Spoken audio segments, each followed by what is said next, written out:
नारायणं नमस्कृत्य नरं चैव नरोत्तमं देवीं सरस्वतीं व्यासं ततो जयमुदीरयेत्। मूकं करोति वाचालं पंगुं लंघयते गिरिं यत्कृपातमहं वन्दे परमानन्दमाधवं यत्कृपातमहं वन्दे परमानन्दमाधवं।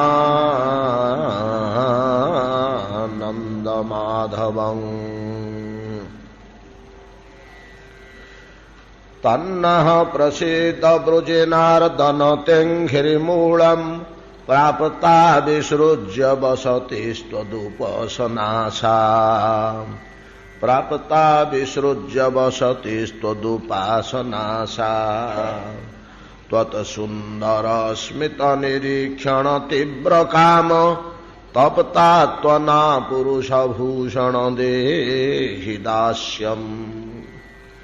विख्याळकावृतमुखं तव कुण्डलश्री गण्डस्थलाधर सुधं हसितावलोकम् दत्ताभयं च भुजदण्डजुगं विलोक्य वक्षः श्रियैकरमणं च भवाम दास्यः। कास्त्र्यङ्गते कळपदायतमूर्च्छितेन सम्मोहितार्यचरितान्न चलेत त्रिलोक्याम्। त्रैलोक्यसौभगमिदं च निरीक्ष्य रूपं जद्गोद्विजद्रुममृगापुलकान्यबिभ्र। व्यकतं भवान् व्रजभयार्तिहरोऽभिजातो देवो यथादिपुरुषासुरलोकगोपता। तन्नो निधेहि करपङ्कज आर्तबन्धो तप्तस्तनेषु च शिरसु च किङ्करीणाम्। श्रीशुक उवाच इति विक्लवितं तासां श्रुत्वा जोगेश्वरेश्वर प्रहस्य सदयङ्गोऽपि रात्वरामोऽप्यरीरमत्। श्रील सुखदेव गोस्वामी पाद कहते महाराज परीक्षित श्रवण करंतु। ब्रजांगनागण विक्लवित कदर्थित कदर्थना अंतःकरण भितर जे वेदना अनुभव करुछंती जो व्याकुलता बा आरती छिन्न विच्छिन्न हो जाउची हृदय जे वर्णना अछि हृदय विदीर्ण दुख हृत्पिंड हृदय विदीर्ण हो जिवा चिरी हो जिवा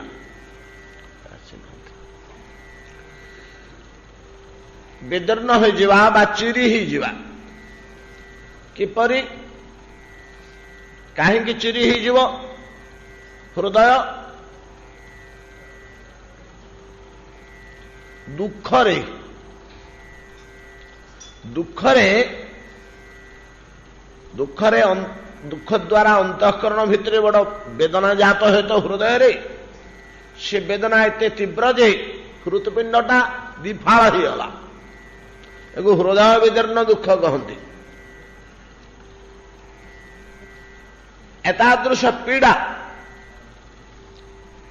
कहीं पीड़ा ना कृष्ण द्वारा प्रत्याख्याता हो जाउछंती। कृष्ण तांको स्पर्श करें कथा हेबेनी आलाप करें बोली ए प्रकार आड़े दौरान। जदिओ काली आम गोटे कथा आलोचना करते प्रत्युत्तर कृष्ण कहते प्रहस्य शब्दर अर्थ जे तुम्हें सर्वदा जो व्यवहार कल करुथा मु तो दिने सी भाया तुमको विरोध कली तुम्हें तो सब सी भाया विरोध कर।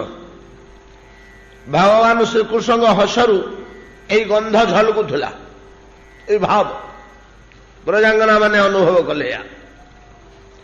ଯେ ଧରନ୍ତୁ ଭଗବାନ ଶ୍ରୀକୃଷ୍ଣ କହୁଛନ୍ତି ଗୋପବାଳାଗଣ ତୁମେମାନେ ଯେ ପ୍ରତ୍ୟହ ସର୍ବଦା ବିରୋଧ କର ସେଟା ତ ତମର ସମ୍ପୂର୍ଣ୍ଣ ବାମ୍ୟ ଭାବ। ମୋର ବିରୋଧାଚରଣ ତୁମମାନଙ୍କୁ ଏଟା ତ ବାମ୍ୟ ନୁହେଁ, ଦାକ୍ଷିଣ୍ୟ ଗର୍ଭ। ଏହା ଗର୍ଭରେ ଦାକ୍ଷିଣ୍ୟ ଭାବ ଅଛି।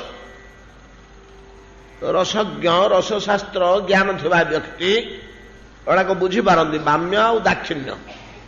ବେଶୀ କିଛି କଷ୍ଟ ନାହିଁ, ତାର ଅର୍ଥ କହିଲେ ଏହା ହବ ବାମ୍ୟ ଅର୍ଥ ତ ରୁକ୍ଷ କଠୋର ତୀବ୍ର ପ୍ରତିକୂଳ। ଦାକ୍ଷିଣ୍ୟଟା ହଉଛି ଅନୁକୂଳାତ୍ମକ।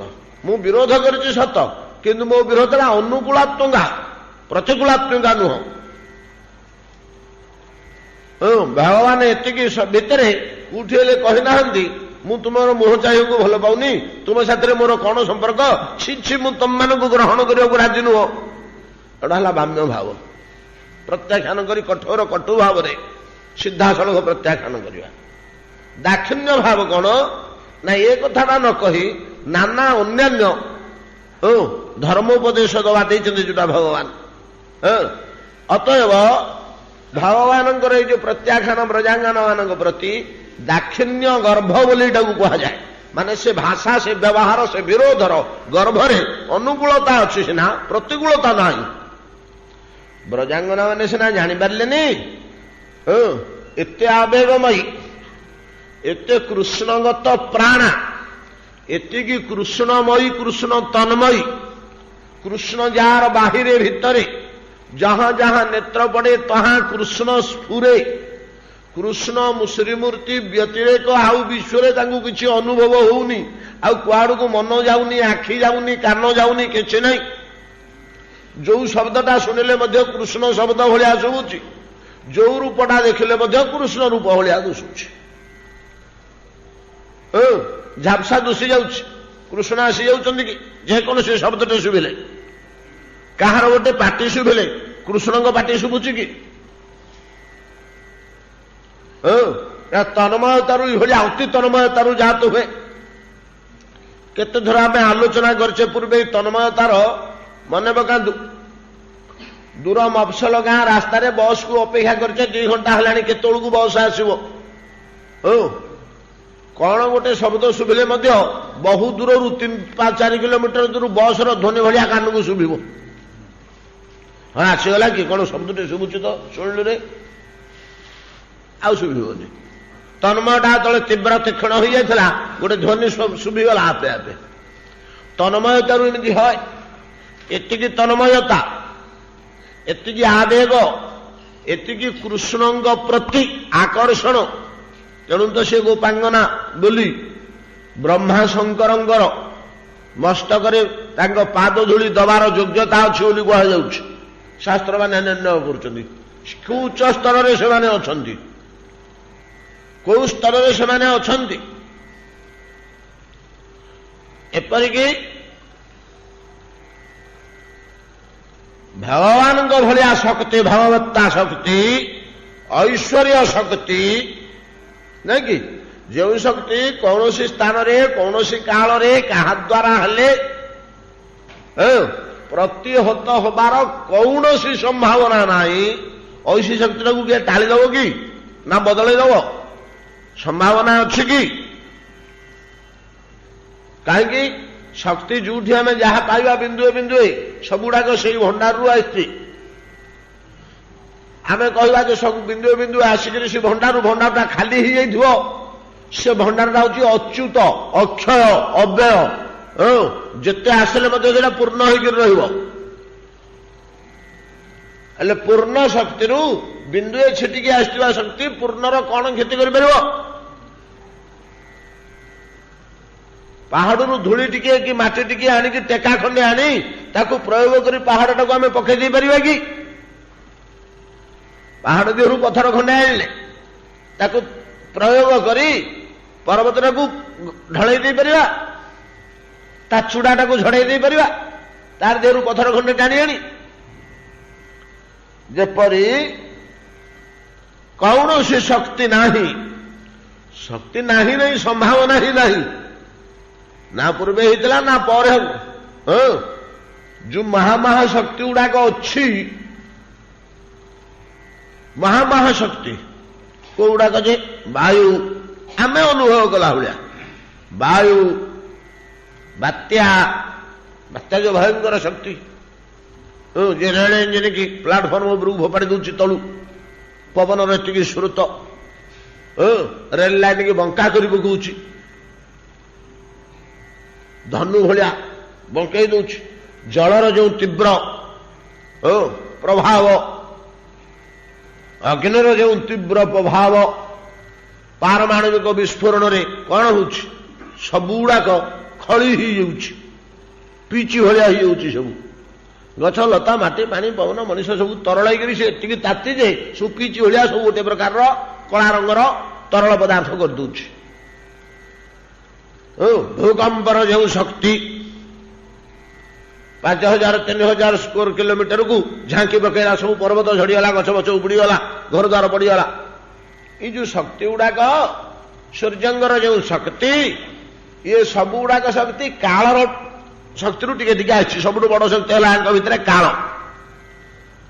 କାଳ ବୋଲି ଗୋଟେ ଅଛି ମହାକାଳ, ସେ ଅଫୁରନ୍ତ ଶକ୍ତି, ସେ ମହାକାଳ ନାମକ ଅଫୁରନ୍ତ ଶକ୍ତି, এই ଭାଗବତ ଶକ୍ତିର ଲୋମ ଟିକେ ଝଡି ପଡିଥିବା ଲୋମ ଟିକେ ତା ଦେହରୁ, ସେଇଭଳିଆ କାଳ, ଏ ମହାନ ଶକ୍ତି। ଭଗବାନ କହୁଛନ୍ତି, ଶାସ୍ତ୍ର କହୁଛନ୍ତି, ଯଦଭୟାତ ବାତି ବାତୋୟମ୍ ସୂର୍ଯ୍ୟୋ ତପତି ଯଦଭୟାତ ବର୍ଷତି ଇନ୍ଦ୍ର ଦହ୍ୟତି ଅଗ୍ନି କାଳମ୍ ଧାବତି ଯଦଭୟାତ।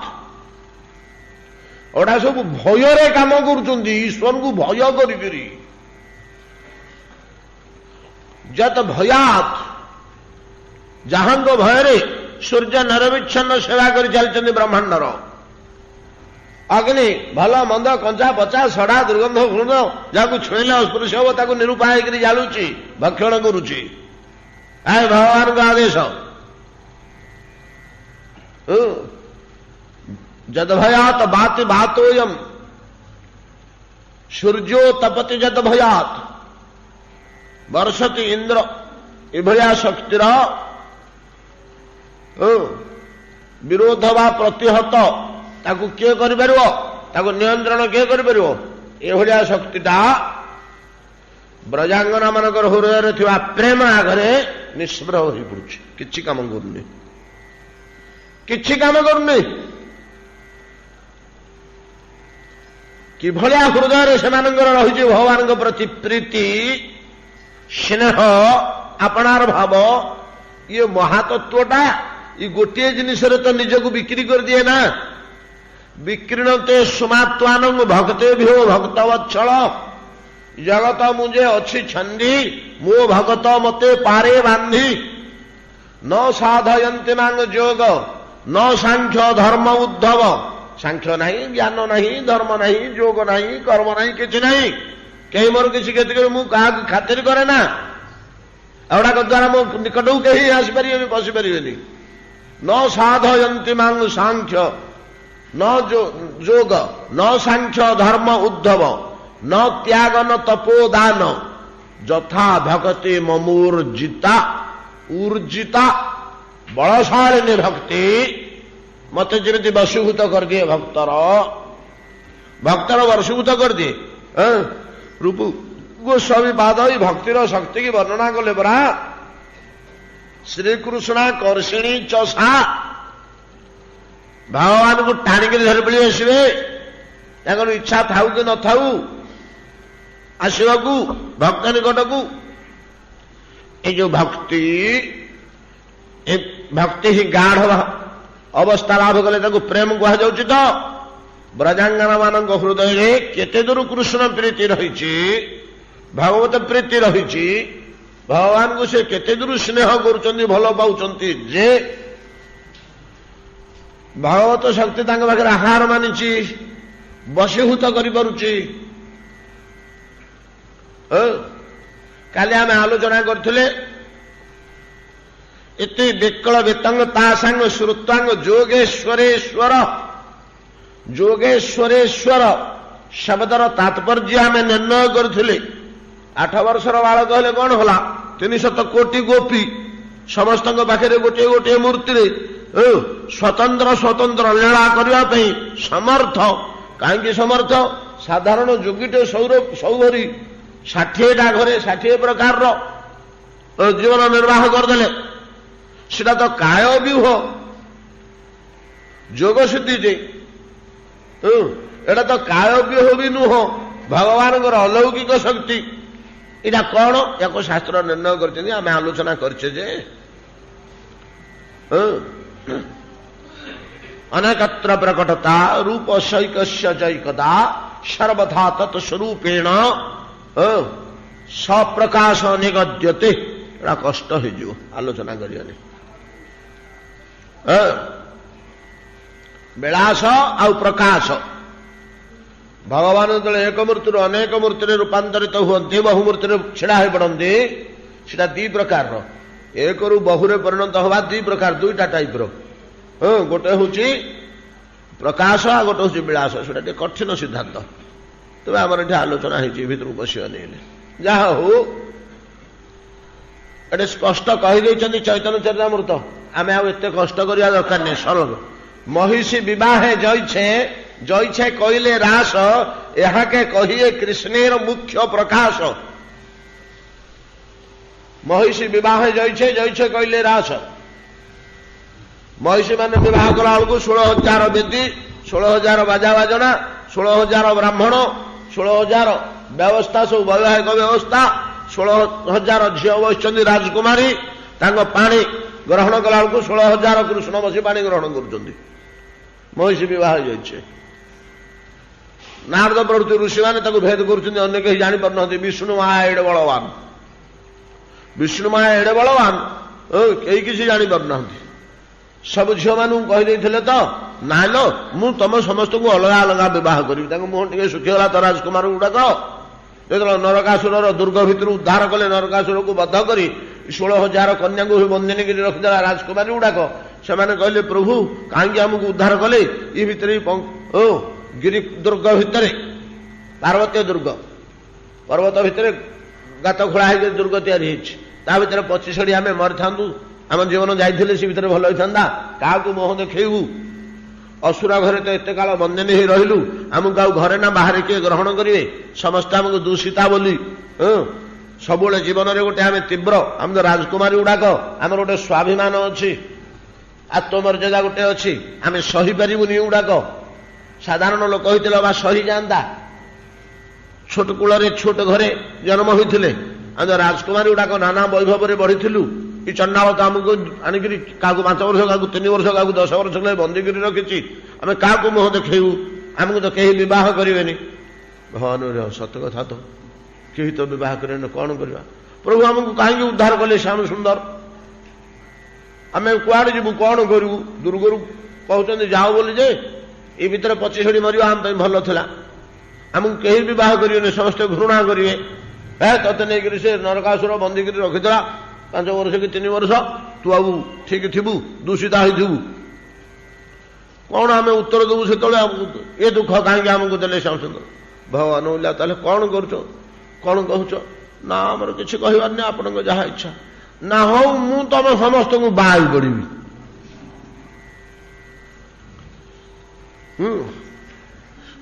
झील मैंने बोले ताठू बड़का दुख फेरे है कि मु तो कहली बाहर बोलिक दिने कहबिनी तुमको नरकासुर दूषित करता बोली क्या मु तो निजे उद्धार करुच्ची आउ दुख कौन है ना दुख नहीं आउ कौन आज्ञा आम तो संख्यार 16,000 आपन तो 30 कि 35 वर्ष होगा आउ बड़ हेल्ले 40 कि 35 वर्ष बचे आम भाग को दिनटे पड़ो टी गोटे दिन आपण को आम भर्ता रूपे पाइपारूनी जदि पाली करू नहीं कि वर्षटा 365 दिन ना आउ कौन 1000 के जदि 3 वर्ष लगिगला 1000 झील को 16,000 को तो 48 वर्ष होगा ଯଦି 40 କି 42 ବର୍ଷ ଆପଣ ଉଜନ୍ତି ତ ଶେଷକୁ 5, 7, 8 ବର୍ଷ କେତେଟା ଝିଅ ରହିଯିବେ କେତେକ 1000, 2000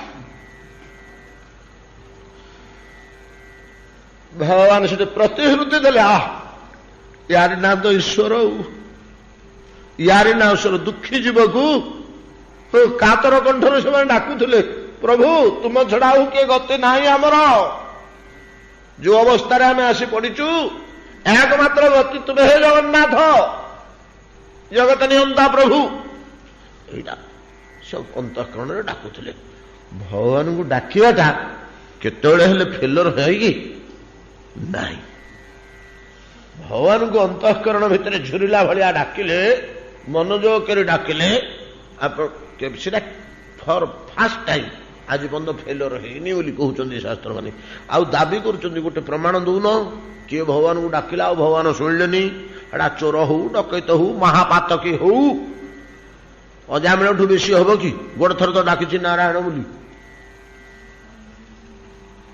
କିନ୍ତୁ ଡାକିବା ଭଳିଆ ଡାକିବା ଆବଶ୍ୟକ ପ୍ରତିଶ୍ରୁତି ଦେଇଥିଲେ ଠିକ ଅଛି ତୁମେ ସମସ୍ତେ ମୋର ସମ୍ପୂର୍ଣ୍ଣ ଜୀବନ ଥିବା ପର୍ଯ୍ୟନ୍ତ ଖାଲି କେତେବେଳେ ମୁଁ ଟିକେ ବାହାରକୁ ବିଦେଶକୁ ପଳେଇଲେ 4 ଦିନ 8 ଦିନ ସେତିକି ଛାଡ଼ିଦେଲେ ଏଇଟା ତ ସାଧାରଣ କଥା ସଂସାରର ଆଉ ବାକି ମୁଁ ଯେତେ ଦିନ ଦ୍ୱାରକାରେ ଅଛି ସମସ୍ତଙ୍କ ଘରେ ଥିବିଲୋ କିଛି ମନରେ ଦୁଃଖ କରନା ଏଇ ବାକ୍ୟଟି ପ୍ରଭୁଙ୍କର ଇଏ ତାର ଜାଣୁନି ସେ ତାର ଜାଣୁନି ସେ ତାର ଜାଣୁନି ବିଷ୍ଣୁ ମାୟା ସବୁତ କନ୍ୟା ମାନେ ଭାବୁଛନ୍ତି ଯେ ମତେ ହିଁ କଥାଟା କହିଲେ ତୋ ପାଖରେ ମଲା ପର୍ଯ୍ୟନ୍ତ ଥିବି ତୁ ରାନ୍ଧିବାଢି ଦଉଥିବୁ ଖାଉଥିବି ତୋ ଘରେ ବସିଥିବି କୁଆଡେ ଆଉ ଯିବିନି ସମସ୍ତେ ୟା ଅନୁଭବ କଲେ ଯେମିତି ବ୍ରଜାଙ୍ଗନ ମାନେ ଘରୁ ବାହାରିଲା ବେଳକୁ ସୁଖଦେବ ଗୋସ୍ୱାମୀ ଗୋଟେ ଏଡ଼ିକି ଛୋଟିଆ ଶବ୍ଦ ଛାଡ଼ିଦେଲେ ସେ ମହାନ ଶ୍ଲୋକ ଭିତରେ ଅନନ୍ୟ ଅଲକ୍ଷିତୋଦ୍ୟତା ଅନନ୍ୟ ଅଲକ୍ଷିତ କିଏ କାହାକୁ ଲକ୍ଷ୍ୟ କରିପାରିନି ଆମେ ସମସ୍ତେ ସାମୂହିକ ଭାବରେ ଭଗବାନଙ୍କ ପାଖକୁ ଯାଉଛୁ ଏଇଟା ସେମାନେ ଅନୁଭବ କରିପାରୁନାହାନ୍ତି ନିଜେ ନିଜେ ଏକାନ୍ତ ଭାବରେ ଏକୁଟିଆ ଗଲା ଭଳିଆ ଅନୁଭବ କରୁଛନ୍ତି ଅନନ୍ୟ ଅଲକ୍ଷିତ ଉଦ୍ୟତା ତଦ୍ରୂପ ବାକ୍ୟ ଦେଇଛନ୍ତି ଭଗବାନ କହିଦେଇଛନ୍ତି ଆଉ 16,000 ପୁର ନିର୍ମାଣ କରିକିରି ଉଗ୍ରସେନ ଛାଡ଼ିଦେଲେ ସୁନ୍ଦର ଭାବରେ ବ୍ୟବସ୍ଥା କରିଦେଲେ ତ ରାଜପୁରୀ ଭଗବାନଙ୍କର ବିଳାସ ପାଇଁ ଯେପରି ସବୁ ମନ୍ତେ ସୁବିଧା ହବ 16,000 ପୁର ନିର୍ମାଣ କରି ଯାହାକୁ 10 ମିନିଟ୍ ଲାଗିଛି ଦ୍ୱାରକାପୁରୀ ସମୁଦ୍ର ଭିତରେ ନିର୍ମାଣ କରିବାକୁ ନାଇଁ କି ନିର୍ମାଣ ନା ଟ୍ରାନ୍ସଫର ଲୋକେ ସକାଳୁ ଉଠିଲା ବେଳକୁ ଦେଖିଲେ ଯେ ଦ୍ୱାରକାରେ ଅଛନ୍ତି ଘର କରଣା ହାଣ୍ଡି କୁଣ୍ଡି ଡଙ୍କି ଚୁଲି ସବୁ ଯେମିତି ଥିଲା ସେଠି ସେମିତି ଅଛି ସବୁ ଦ୍ୱାରକାରେ ମଥୁରାରେ ଯେମିତି ଥିଲା ସବୁ ଯାହା ଜିନିଷ ସେଠି ଥୁଆଯାଇଛି ଯୋଉଠି ଗାମଛା ଶୁଖେଇଥିଲା ଦୌଡ଼ିରେ ସେ ଦୌଡ଼ି ମଧ୍ୟ ଯାଇଛି ସେ ଗାମଛା ମଧ୍ୟ ଓଳିଛି ସେଠି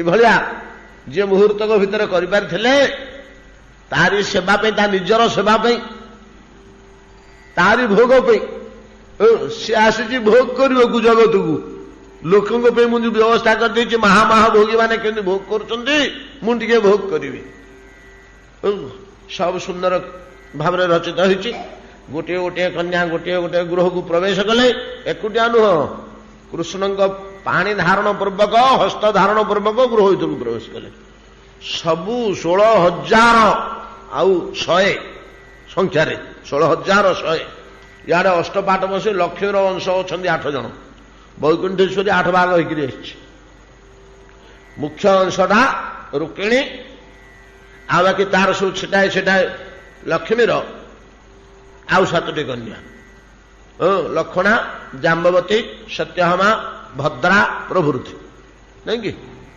ଇଏ ସମସ୍ତଙ୍କର 10ଟି ପୁଅ ଗୋଟିଏ ଝିଅ ଏକଦମ ନିରପେକ୍ଷ ଭାବ ସେଠି ସମସ୍ତଙ୍କର 10ଟି ପୁଅ ଗୋଟିଏ ଝିଅ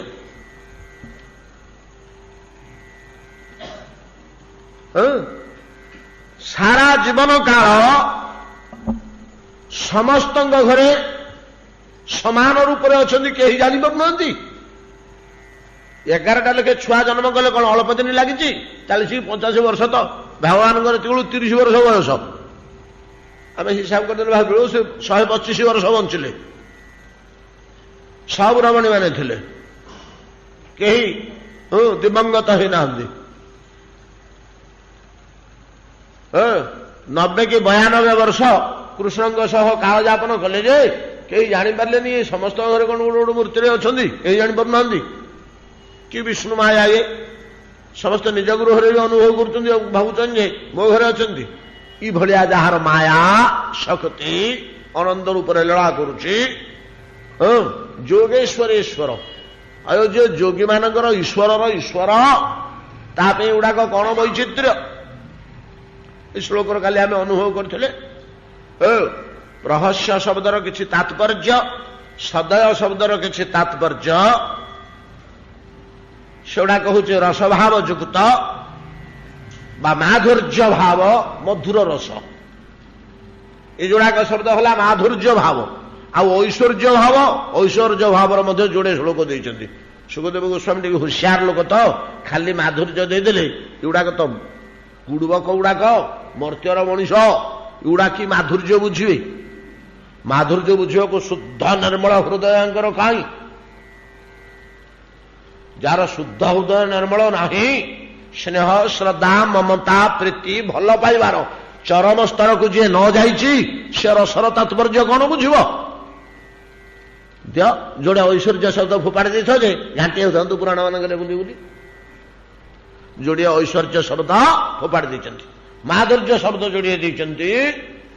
ପ୍ରହସ୍ୟ ସଦୟ ଦିଟାକ ଶବ୍ଦର ଭିତରେ ଥିବା ରହସ୍ୟ ଆମେ ଅଳ୍ପ ଟିକେ ଟିକେ ଖାଲି ଛୁଆଁ ହେଇଛି, ବାହାରକୁ ବାହାରିଛି, କାରଣ ରସରେ ଅଧିକାର ତ ନାହିଁ ଆମର। ଐଶ୍ୱର୍ଯ୍ୟ ଶବ୍ଦ ଯୋଡାକୁ ଆମେ ଘାଣ୍ଟୁଛେ। ଯୋଗେଶ୍ୱରେଶ୍ୱର ଗୋଟିଏ ଐଶ୍ୱର୍ଯ୍ୟ ଭାବ ସମ୍ବଳିତ ଶବ୍ଦ, ଆଉ ଗୋଟିଏ ଐଶ୍ୱର୍ଯ୍ୟ ଭାବ ସମ୍ବଳିତ ଶବ୍ଦ ହେଲା ଯେ ଆତ୍ମାରାମୋପି ତାସାଂ ଗୋପୀନାଂ ଅରିରମତ୍। ସ୍ୱୟଂ ଯୋଗେଶ୍ୱରେଶ୍ୱର ଭଗବାନ ଆତ୍ମାରାମ ହେଲେ ମଧ୍ୟ ବ୍ରଜାଙ୍ଗନା ମାନଙ୍କୁ ରମଣ କ୍ରୀଡ଼ା କରେଇଲେ, ସେମାନେ କଲେ। କାହିଁକି ଦରକାର? କାହାର କି? ଭଗବାନଙ୍କର ଦରକାର। ଭଗବାନଙ୍କର ପତ୍ନୀ ବନ୍ଧେ ଦରକାର କି? ସେଥିପାଇଁ ତ କହିଲେ ଆତ୍ମାରାମ, ଯେ ସର୍ବଦା ସ୍ୱ ଆନନ୍ଦରେ ନିଜାନନ୍ଦରେ ଭରପୁର। ତାର ଆଉ ବାହାରୁ ଆନନ୍ଦ କଣ ଦରକାର? ଆମର ଆନନ୍ଦର ଅଭାବ ଅଛି ଯେ ଆମେ ବାହାରୁ ଆନନ୍ଦ ସଂଗ୍ରହ କରୁଛେ ନା। ଆଉ ଚାଲ ଟିକେ ପିକନିକ କରିବାକୁ ଯିବା, 3-4 ବର୍ଷ ହେଇଗଲା, ଚାଲ କୁଆଡେ ଟିକେ ଯାଇ ବୁଲି ଆସିବା। କଣ ପାଇଁକି? ଟିକେ ଆନନ୍ଦ ପାଇବା ପାଇଁ ନା? ବିରକ୍ତ ଲାଗିଲା ନାହିଁ ବସି ବସି ଏ କାର୍ଯ୍ୟ ଧନ୍ଦା ଜୀବନ ଧନ୍ଦା କରି କରି ଟିକେ କୁଆଡେ ବୁଲି ଆସିବା, ଟିକେ ମୌଜ ମଜଲିସ କରି ଆସିବା। ବସି ବସି ଖରାପ ହେଇଗଲାଣି, ତାସଟା ଆଣିଲୁ ଭାଇ, ଘରେ ତାସ ପକେଇଦବା। କାହିଁକି ନା ଆମର ଆନନ୍ଦର ଅଭାବ ହବାରୁ ଆମେ ଆନନ୍ଦ ବାହାରୁ ସଂଗ୍ରହ କରିବାକୁ ବାଧ୍ୟ ହଉଛେ। ପେଟରେ ଖାଦ୍ୟ ଅଭାବ ହେଲେ ଯଦି ବାହାରୁ ଖାଦ୍ୟ ସଂଗ୍ରହ କରୁଛେ, ମନରେ ଖାଦ୍ୟ ହେଲା ଆନନ୍ଦ।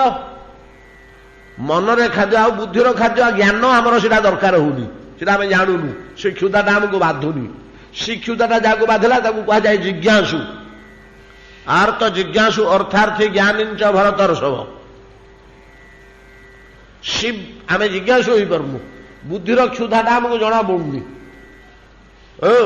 ବୁଦ୍ଧିଟା ଭୋକିଲା ହେଲାନି, କିଛି ଜ୍ଞାନ ଦରକାର ସଂଗ୍ରହ କରି ପକେଇବି। ଖୁବ କମ ଲୋକ ଆମ ଭିତରେ ଅଛନ୍ତି, ସେମାନଙ୍କୁ ଜିଜ୍ଞାସୁ କୁହାଯାଏ। ସେମାନେ ବିବିଧ ଶାସ୍ତ୍ର ଜ୍ଞାନ ସିଦ୍ଧାନ୍ତ ଭାଗବତ କଥା ଭାଗବତ ରସ ସଂଗ୍ରହ କରି ବୁଦ୍ଧିକି ପୁଷ୍ଟ କରିବାକୁ ଯାଆନ୍ତି। ମନ ଚାହେଁ ଆନନ୍ଦ, ନହେଲେ ସେ ଭୋକିଲା ହେଇଯିବ। ଦେହ ଯେମିତି ଚାହେଁ ଖାଦ୍ୟ, ନହେଲେ ଦୁର୍ବଳ ହେଇଯିବ, ଉଠି ପାରିବନି। କିନ୍ତୁ ମନ ମଳିନ ହେଇଯିବ, ଶୀର୍ଣ୍ଣ ହେଇଯିବ, ଆନମନା ହେଇଯିବ, ବିଚଳିତ ହବ ସବୁବେଳେ, ତୃପ୍ତି ସନ୍ତୋଷ ରହିବନି। ତୃପ୍ତି ସନ୍ତୋଷ ମନର ଧର୍ମ। ସେ ଖାଦ୍ୟ ଚାହେଁ, ତା ଖାଦ୍ୟ ହଉଛି ଆନନ୍ଦ। तापे आम आनंद संग्रह करुचे बसी बसी बोर लगे चलो से टे बुली आसवा टे गपसप करवा बंधु घर टे सांग घर को पलैया ताश टे पकईदवा कि टे कौन टीवी टे देखीदवा नहीं कि मन पे सीना आम दरकार हूँ भगवान पर आनंद भरपूर सब आनंदमय विग्रह आनंद ब्रह्मणु व्यजानात आर बाहर आनंद कौन दरकार जे से निजे रमण करेंगे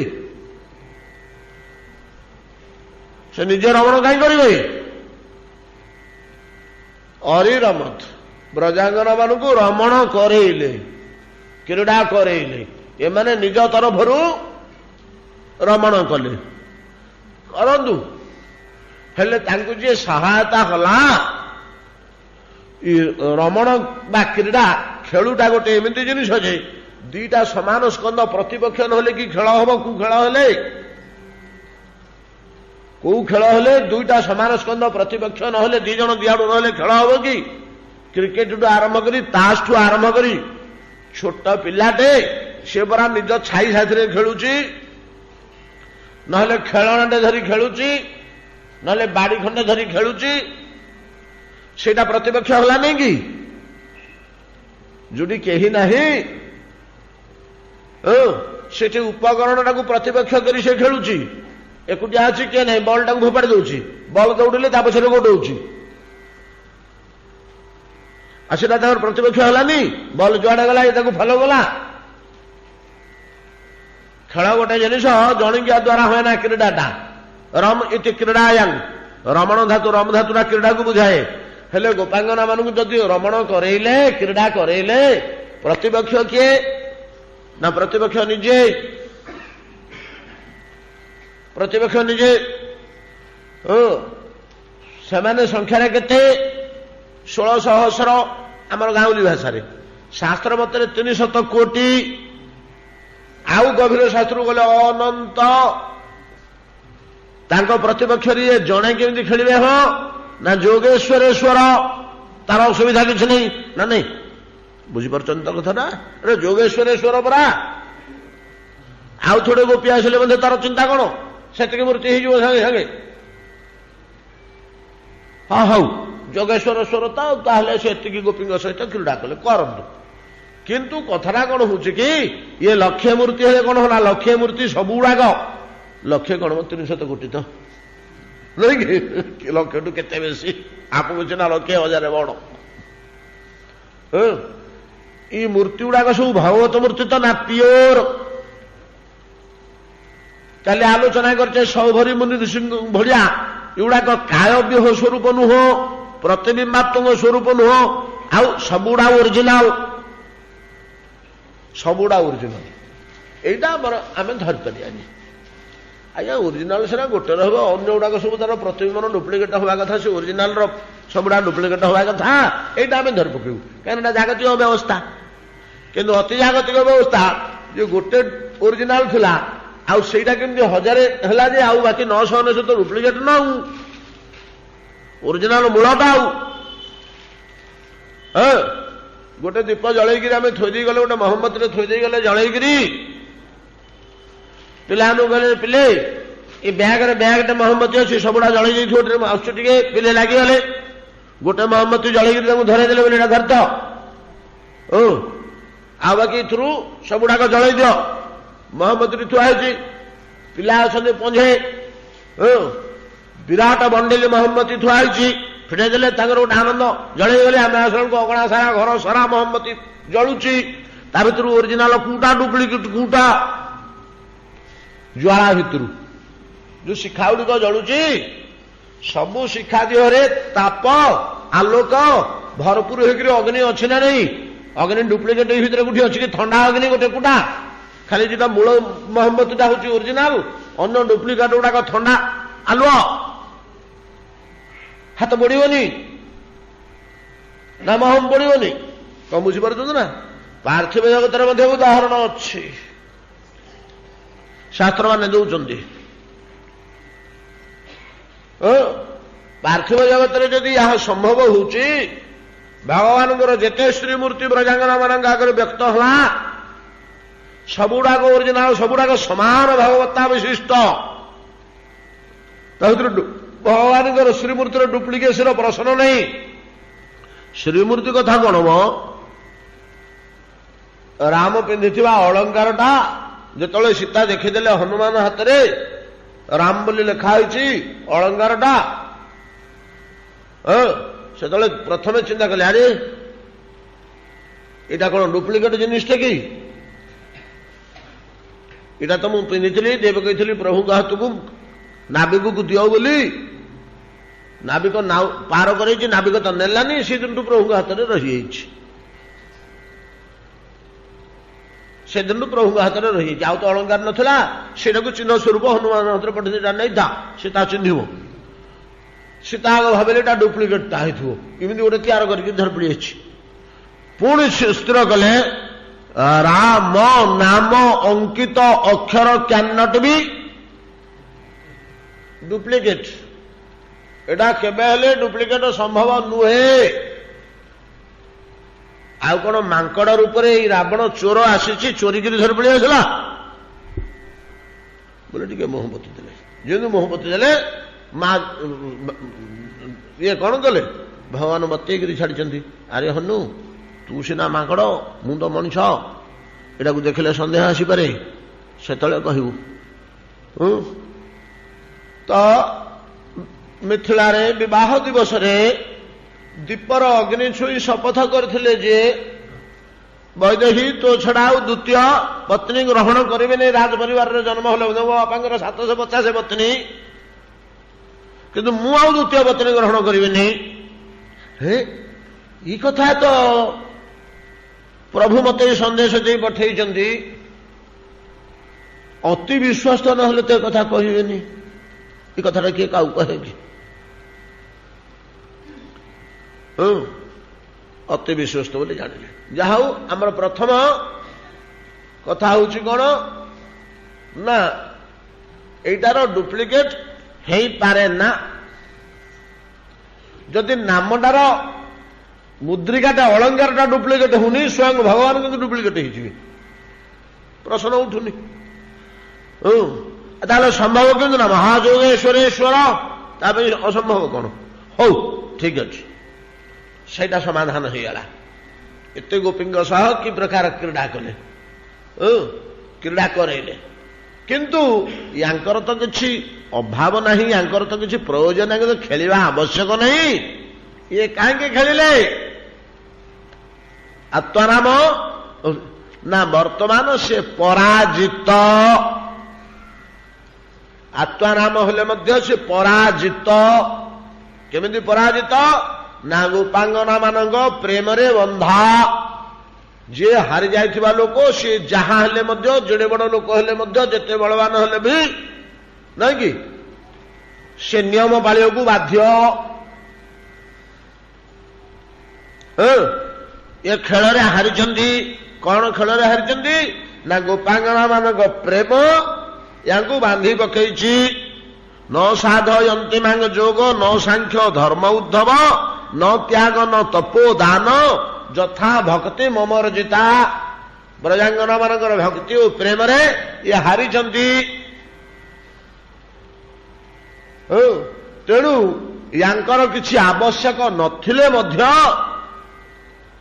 रमण क्रियारू आनंद संग्रह करवा यांकर आवश्यक नथिले मध्य नहीं कि एठू आम कथा बुले बुली आणुचे प्राय जिनिसटा केमती बुझिबा बोली ये तो आत्माराम ये तो आनंद रे भरपूर आत्मा रमण करुचंती आत्मानंद तो कमिबनी केबे हेले सेटा अच्युत अक्षय अव्यय अनंत आउ कौन आवश्यक जे से गोपांगन मान क्रीड़ा करके आनंद संग्रह कले आमर सीना आनंद अभाव हो आम टीवी रु ताश रु पिकनिक रु आनंद संग्रह करने को चाहूचे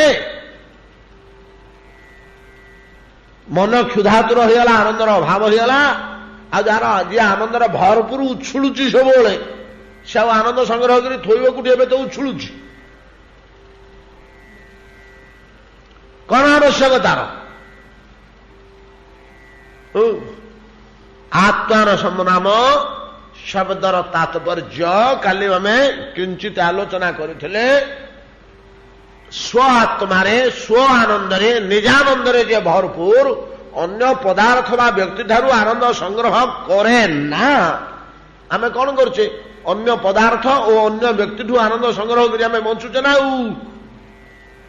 ନହେଲେ ଆମର ଭିତରେ ଆନନ୍ଦ ଶୂନ୍ୟ ହେଇଯାଉଛି। ଆଉ ନାତି ଟିକେ ଗେଲ କରୁଛେ, ଟିକେ ଆନନ୍ଦ ଲାଗିଲା, ଟିଭି ଟିକେ ଦେଖିଲେ ଟିକେ ଆନନ୍ଦ ଲାଗିଲା। ଆନନ୍ଦ ସଂଗ୍ରହ ନ କଲେ ଆମେ ଚଳିପାରିବା? ବାଧିଯିବ ଭାରି। କିନ୍ତୁ ତାଙ୍କର ତ ଆନନ୍ଦ ଉଛୁଳୁଛି, ଭରି ହେଇକିରି ବହି ଯାଉଛି। ଆନନ୍ଦର ତ ଆବଶ୍ୟକତା ନାହିଁ। ଆତ୍ମାରାମ ମାନେ ଏଇଭଳିଆ। ଭଗବାନ ତ କେବଳ ଆତ୍ମାରାମ ନୁହନ୍ତି, ତାଙ୍କର ଏ ଆତ୍ମାରାମ ଗୁଣ ବଡ଼ ବଡ଼ ସାଧୁମାନଙ୍କ ପାଖକୁ ସଞ୍ଚାରିତ ହୁଏ। ଛୋଟକାଟିଆ ସାଧୁ ନାହିଁ, ଚତୁସନ। ଏମାନେ ଆତ୍ମାରାମ, ଭୃଗୁ, ଅଙ୍ଗିରା, ଦକ୍ଷ, ନାରଦ, ପୌଲସ୍ତ୍ୟ, କ୍ରତୁ, ମରିଚି, ଏମାନେ ସବୁ ଆତ୍ମାରାମ। ଏମିତି ଏମାନେ ସବୁ ଆତ୍ମାରାମ ସ୍ତରକୁ ଯାଇଛନ୍ତି ଖୁବ୍ କମ ଲୋକ, ଯାହାଙ୍କର କୌଣସି ଆନନ୍ଦ ବାହାରୁ ସଂଗ୍ରହ କରିବା ଦରକାର ନାହିଁ। ନିଜ ଭିତରେ ଆନନ୍ଦ ତାଙ୍କର ଉଛଳୁଛି, ତାକୁ ଆତ୍ମାରାମ କୁହାଯାଏ। ଆତ୍ମାରାମାଶ୍ଚ ମୁନୟ ନିର୍ଗ୍ରନ୍ଥ ଅପ୍ୟୁରୁକ୍ରମେ କୁର୍ବନ୍ତି ଅହେତୁକିଂ ଭକ୍ତିଂ ଇଥମ୍ଭୂତ ଗୁଣୋ ହରି। ଯେଉଁ ଶ୍ଲୋକର 62 ପ୍ରକାରର ଅର୍ଥ କରିଥିଲେ ଚୈତନ୍ୟ ମହାପ୍ରଭୁ ଚୈତନ୍ୟ ଚରିତାମୃତରେ ଅଛି। ଥରେ ଅଧେ ଆମର ଆଲୋଚନା ହେଇଛି ଏଇ ଶ୍ଲୋକଟା। ଏଇ ଶ୍ଲୋକଟା ପଚାରିଥିଲେ ନା ଇଏ କିଏ ସେ? ମହାପ୍ରଭୁଙ୍କ କଥା ଆସିଯାଉଛି। ମହାପ୍ରଭୁ ଏଇ ରସର ମୂର୍ତ୍ତିଟା ମ, କୃଷ୍ଣ ରସର ମୂର୍ତ୍ତିଟା ହିଁ ମହାପ୍ରଭୁ। ଯେମିତି ଆନନ୍ଦର ମୂର୍ତ୍ତି କୃଷ୍ଣ, ଆନନ୍ଦ ଚିନ୍ମୟ ରସ ପ୍ରତିଭାବିତାଭି, ରାଧାକୃଷ୍ଣ ପ୍ରେମ ରସଟା ହିଁ ଶ୍ରୀମାନ ମହାପ୍ରଭୁ। ଛୋଟିଆ ଜିନିଷ ନୁହଁ। ଶ୍ରୀମାନ ମହାପ୍ରଭୁ ଯେତେବେଳେ ପ୍ରଥମ କରି ପୁରୀ ଆସିଲେ, ସାର୍ବଭୌମ ଭଟ୍ଟାଚାର୍ଯ୍ୟଙ୍କ ଘରେ ରହିଲେ। ସାର୍ବଭୌମ ପଚରା ହଉଛି ବୁଝିଲେ ନୀଳାମ୍ବର ଚକ୍ରବର୍ତ୍ତୀର ନାତି। ନୀଳାମ୍ବର ଚକ୍ରବର୍ତ୍ତୀ ସାଥିରେ କାଶୀରେ ପିଲାଦିନେ ପାଠ ପଢୁଥିଲେ ସାର୍ବଭୌମ ଭଟ୍ଟାଚାର୍ଯ୍ୟ। ତେଣୁ ତାଙ୍କର ନିଜ ନାତି ଭଳିଆ ଗୋଟେ ସ୍ନେହ ବଳି ଆସିଲା। ତାଙ୍କ ପିଲାଦିନର ସାଙ୍ଗ ନୀଳାମ୍ବର ଚକ୍ରବର୍ତ୍ତୀ। ନୀଳାମ୍ବର ଚକ୍ରବର୍ତ୍ତୀଙ୍କ ଝିଅର ପୁଅ ହଉଛନ୍ତି ଚୈତନ୍ୟ ମହାପ୍ରଭୁ। ଏ ପରିଚୟଟା ଦେଲେ, ହେଲେ ଆରେ ତୁ ତୁମର ନାତି ଭଳିଆ ହଉ ରେ କୃଷ୍ଣ ଚୈତନ୍ୟ, ତୁ ଟୋକା ସମୟରେ କାହିଁ ସନ୍ନ୍ୟାସୀ ହେଲୁ ରେ? ତତେ ବୟସ ହେଲା 24। ଏଇ ବୟସରେ କଣ ସନ୍ନ୍ୟାସ ଧର୍ମ ରକ୍ଷା କରି ହଏ? ସମ୍ଭବ ନୁହେଁ। କୁଆଡେ ଯିବୁନି, ଏଠି ମୋ ପାଖରେ ରହିବୁ। ନାତି ତ, ନାତି ଭଳିଆ ଭାବ ପଳେଇ ଆସୁ। ହଁ ଆଜ୍ଞା, ଏଇଠି ମୁଁ ପ୍ରତିଦିନ ବେଦାନ୍ତ ପଢଉଛି। ବହୁତ ପଣ୍ଡିତ ଆସୁଛନ୍ତି ମୋ ପାଖରେ ପଢିବାକୁ। ତାଙ୍କ ପାଖରେ ବସିକିରି ମୁଁ ଯେତେବେଳେ ବେଦାନ୍ତ ପଢଉଥିବି, ବସିକିରି ଶୁଣିବୁ ମନୋଯୋଗ। ବେଦାନ୍ତ ପଢେଇ ପଢେଇକି ତ ନିଷ୍ଠାପର ବୈରାଗ୍ୟ ସୃଷ୍ଟି କରିବ ତୋ ଭିତରେ। 24 ବର୍ଷରେ କିଏ ସନ୍ନ୍ୟାସୀ ହଏ? 90 ବର୍ଷରେ ସନ୍ନ୍ୟାସୀ ହେଲେ ମଧ୍ୟ ମନ ବିଚଳିତ ହେଇଯାଉଛି। ତୁ ଆଜିରୁ କାହିଁକି ସନ୍ନ୍ୟାସୀ ହଉଥିଲୁ? ହେଇ ତ ଯାଇଛୁ, ଆଉ ଫେରେଇ ହେବନି। ବସିକିରି ବେଦାନ୍ତ ଶୁଣୁ। ହଁ ଆଜ୍ଞା, ମହାପ୍ରସାଦ ଆସୁଛି ଆମ ଘରକୁ ସବୁଦିନ, ପୁଞ୍ଜ ଖାଇଦେବୁ ଏଠି ବସିକିରି ବେଦାନ୍ତ ଶୁଣିବୁ। ମାସେ 1.5 ମାସ ପଳେଇଲା, ମହାପ୍ରଭୁ ବସିକିରି ବେଦାନ୍ତ ଶୁଣୁଛନ୍ତି। କିନ୍ତୁ ଖୁମା ହେଇକିରି ବସିଛନ୍ତି, ଖମ୍ବକୁ ଆଉଜିକିରି। ନାହିଁ, ଚୁ ନାହିଁ, ଖୁ ନାହିଁ, କିଛି ନାହିଁ, ଖାଲି ବସିଛନ୍ତି ଶୁଣୁଛନ୍ତି। ହରେ କୃଷ୍ଣ ଚୈତନ୍ୟ। ହଁ ଆଜ୍ଞା। ଡୋଳାଉଛୁ କି? ନାହିଁ ଆଜ୍ଞା, ଶୁଣୁଛି। କାହିଁ ତୁ କିଛି ବୁଝୁନୁ କି ରେ? ବୋକାଟା କିରି? କାହିଁ ବୁଝିଲା ଭଳିଆ ତ ମୁହଁରେ କିଛି ମୁଁ ନାହିଁ, ତୁ ନାହିଁ, ଭଲ ନାହିଁ, ସ୍ୱୀକାର ନାହିଁ କି ଅସ୍ୱୀକାର ନାହିଁ, ଗୋଟେ କେମିତି ନିର୍ବୋଧ ଭଳିଆ ବସିଛୁ, କାଠ ପଥର ଭଳିଆ। ତୋ ଭିତରକୁ ଭେଦୁନି କି, ତୋ ମୁଣ୍ଡରେ କିଛି ପଶୁନି କି ଏଗୁଡାକ? ବେଦାନ୍ତ ଚର୍ଚ୍ଚା ଫେରେ ସାର୍ବଭୌମ ଭଟ୍ଟାଚାର୍ଯ୍ୟ କରୁଛନ୍ତି। ଆଜ୍ଞା କହିବାକୁ ଟିକେ ଭୟ ଲାଗୁଛି। ଭୟ କଣ ଲାଗୁଛି? କହ, ଚିନ୍ତା କର ନା, କହ। ନା ଆଜ୍ଞା, ବେଦାନ୍ତ ମୁଁ ଠିକ ବୁଝୁଛୁ ଯେ ଆପଣ ତ ଅର୍ଥ ଛାଡିକିରି ଇଆଡେ ସିଆଡେ କହୁଛନ୍ତି ଅଣ ଅର୍ଥରେ, ଆଉ କଣ କେ ଶୁଣିବି? ଚମକିଲେ ସେଠି। କଣ ହେଲା? ବିଶ୍ୱରେ ବେଦାନ୍ତର ସର୍ବଶ୍ରେଷ୍ଠ ବ୍ୟାଖ୍ୟାକାର ମୁଁ ଅର୍ଥ ଛାଡିକିରି ଅଣ ଅର୍ଥରେ ଇଆଡେ ସିଆଡେ କହୁଛି ନା? ଆଉ ଶଙ୍କରାଚାର୍ଯ୍ୟ ଯୋଉ ବାଟ ଦେଖେଇଛନ୍ତି ତ ସେଇ ବାଟରେ ପଳାଉଛନ୍ତି, ସେଥିରେ ଭୁଆଁ ବୁଲୁଛନ୍ତି। ଆଉ କୋଉଠି ନିଷ୍ପତ୍ତିରେ ପହଞ୍ଚି ପାରୁଛନ୍ତି କୋଉ ଶ୍ଲୋକରେ? ମୁଁ ଯୋଉଗୁଡାକ କହୁଛି ସେଗୁଡାକ ତୁ ବୁଝିପାରୁନୁ ନା? ଏଟା ବୁଲୁବାଲ ଗୁଡା କିଏ ବୁଝିବ? କିଛି ନିଷ୍ପତ୍ତି ଆସୁନି ତ ସେଗୁଡାକର। ଏମିତି ନେଇକି ଛାଡି ଦଉଛନ୍ତି ଗୋଟେ ଅଧା ପନ୍ଥିରେ ଆଗରେ। ଗୋଟେ ଲୋକକୁ ନେଇକି ବଣ ଭିତରେ ବାଟ ଦେଖେଇବା ବୋଲି ଯାହା ଏଇ ବାଟେ ଯା, ଯେମିତି ଛାଡି ଦିଅନ୍ତି ଲୋକେ ନ ପାଇଲା ବେଳକୁ ଠିକ ରାସ୍ତା, ସେମିତି ସମସ୍ତଙ୍କୁ ସବୁ ମନ୍ତ୍ର ଗୁଡା ତ ଏଇଭଳିଆ କରି ଛାଡି ଦଉଛନ୍ତି। ଆଉ ତୁ କଣ ବୁଝୁଛୁ? ନା ମୁଁ ଠିକ ବୁଝୁଛି, सब सूत्र गुड़ाकर ठीक ठीक अर्थ बुझी आगुरी ମୁଁ ବୁଝିପାରୁଛି ତାର ଅର୍ଥ ତ ନିର୍ମଳ ହେଇକି ଥୁଆ ହେଇଛି ଆପଣ ଇଆଡେ ସିଆଡେ କାହିଁ ଟାଣୁଛନ୍ତି ନା କୋଉଟା ଟାଣି ପକେଇଲି କୋଉଟା ତତେ ବୁଝିଲାନି କହିଲୁ ଆତ୍ମା ରାମାଶ୍ଚ ମୁନୟ ନିର୍ଗ୍ରନ୍ଥ ଅପ୍ୟୁରୁ କ୍ରମେ କୁର୍ବନ୍ତି ଏଇ ଶ୍ଲୋକଟା କୁର୍ବନ୍ତି ଅହେତୁକେଙ୍ଗ ଭଗତମ୍ ଏଥମ ଭୂତ ଗୁଣ ହରି ଭଗବାନଙ୍କର ରୂପ ଗୁଣରେ ଏମିତି କଣ ଗୋଟେ ଶକ୍ତି ଅଛି ଯେ ଭଗବାନଙ୍କର ଏମିତି ଗୁଣ ଯେ ଆତ୍ମାରାମ ମୁନି ମାଧ୍ୟମରେ ଟାଣି ହେଇ ତାଙ୍କ ପ୍ରେମରେ ପଡନ୍ତି ଆତ୍ମାରାମର କିଛି ଦରକାର ନାହିଁ ନାଇଁ କି ସେ ପରା ନିଜ ଆନନ୍ଦରେ ଭରପୁର ଆତ୍ମାରାମାଶ୍ଚ ମୁନୟ ଆତ୍ମାରାମ ହେଇଥିଲେ ମଧ୍ୟ ମୁନି ଗୁଡାକ ନିର୍ଗ୍ରନ୍ଥା ହେଇଥିଲେ ମଧ୍ୟ କୌଣସି ସଂଶୟ ଶଙ୍କା କିଛି ନାହିଁ ତାଙ୍କର ତଥାପି ଭଗବାନଙ୍କର ରୂପ ଗୁଣ ଇତ୍ୟାଦିରେ କଣ ରହିଛି ଯେ ମାଧୁରୀ ଆତ୍ମାରାମ ଗୁଡାକ ମଧ୍ୟ ଟାଣି ହେଇ ପଡିଯାନ୍ତି ତାଙ୍କୁ ଭଜନ କରନ୍ତି ଯାହା ଜଣ କରନ୍ତି କିନ୍ତୁ ତମର କଣଟା ଦରକାର କଣ ପାଇଁ ଭଜନ କରୁଛ ନା କିଛି ଦରକାର ନାହିଁ ଆମେ ଗୁଣାତୀତ ତ୍ରିଗୁଣାତୀତ ଆମର କିଛି ଆବଶ୍ୟକ ନାହିଁ ଆମେ ଭରପୁର ପରମାନନ୍ଦରେ ମଗ୍ନ ହେଇ ବସିଛୁ ଆତ୍ମାକୁ ଅନୁଭବ କରୁଛୁ ସବୁବେଳେ ଆଉ ତା ପଛରେ କାହିଁ ଗୋଡେଇଛ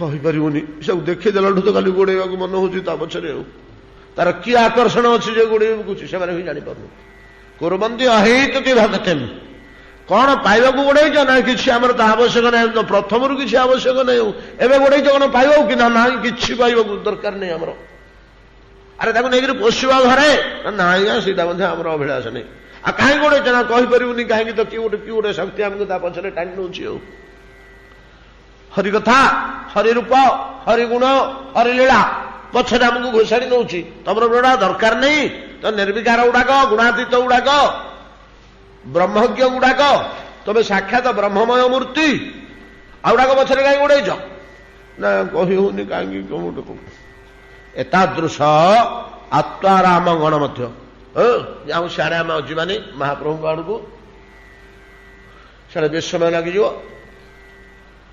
ସାର୍ବଭଟ୍ଟାଚାର୍ଯ୍ୟ ଗଲେ ଏଇ ଶୁଣୁଟା ବୁଝିପାରିଲୁନି ହଉ ଶୁଣୁ 14ଟି ଅର୍ଥ କଲେ ଗୋଟିଏ ପରେ ଗୋଟିଏ ଗୋଟିଏ ପରେ ଗୋଟିଏ ଗୋଟିଏ ପରେ ଗୋଟିଏ ଅର୍ଥ କରି କରି ଯାଉଛନ୍ତି ଆଜ୍ଞା ବିଦ୍ୱାନ ଲୋକଟା ତ 14ଟା ଅର୍ଥ ତଳେ କଲେ ମହାପ୍ରଭୁ ଛିଡ଼ା ହେଇ ପଡ଼ିଲେ ହାତ ଟେକି ଦେଲା ବେଳେ ରାହା ରାହା ସାର୍ବଭୌମ କି ଅପାର ଜ୍ଞାନ ହେ ତମର କି ଅଦ୍ଭୁତ ଅର୍ଥ ତମେ କରୁଛ ଶ୍ଲୋକ ମାନଙ୍କର ଭଟ୍ଟାଚାର୍ଯ୍ୟ ଜାନି ତୁମେ ସାକ୍ଷାତ ବୃହସ୍ପତି शास्त्र व्याख्या करते कार ओइछे नहीं शक्ति महाप्रभु को मोहर वाक्य ये भट्टाचार्य जाने तुम्हें साक्षात बृहस्पति ये श्लोक ऊपर शास्त्र व्याख्या करते ओइछे कार नहीं शक्ति एमती शास्त्र को व्याख्या करने शक्ति आउ कार नहीं तुम कौन बृहस्पति की किंतु भट्टाचार्य 14टा अपपथरे गति कला अर्थ ठीक है हाँ गुण चुने गुणी आम कौन बुझा से अर्थ भूल कि शुण शुण शुण एमती शास्त्र व्याख्या कला बेलू तुम पलौच बाटे हय ह शब्दर प्रकृतार्थ छाड़ी आरोपितार्थ कहीं धरुच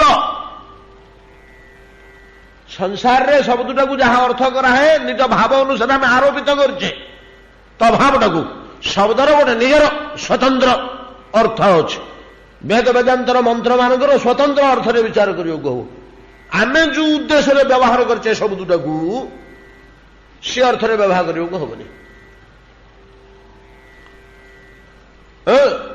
तमे शब्दर मूलार्थ बा प्रकृतार्थ तार धरि न पारी जो अर्थ रे आम संसार लोक माने शब्दटा को व्यवहार करती से अर्थ रे अर्थ करछ बोले गोटी गोटी गोटी गोटी बुझेले गोटी गोटी बुझेकि 62 अर्थ कले यदि 62 अर्थ कले लंब ही पाद तले पड़गले सार्वभट्टाचार्य गोपीनाथ आचार्य कहते तमें भगवान को अवतार बोली तुम निश्चय भगवान को अवतार ना मनुष्यर काम नुह आप जो कथा गुड़ा कहते मनुष्यर काम नुह श्लोक आत्मारामाश्च मुनय निर्ग्रंथाप्युरुक्रमे आत्माराम को अभिभूत कर पकाती आत्माराम लोकटा केमिति गोटे कथा मन पड़ू घटना अल्प समय अच्छी आत्माराम माने कौन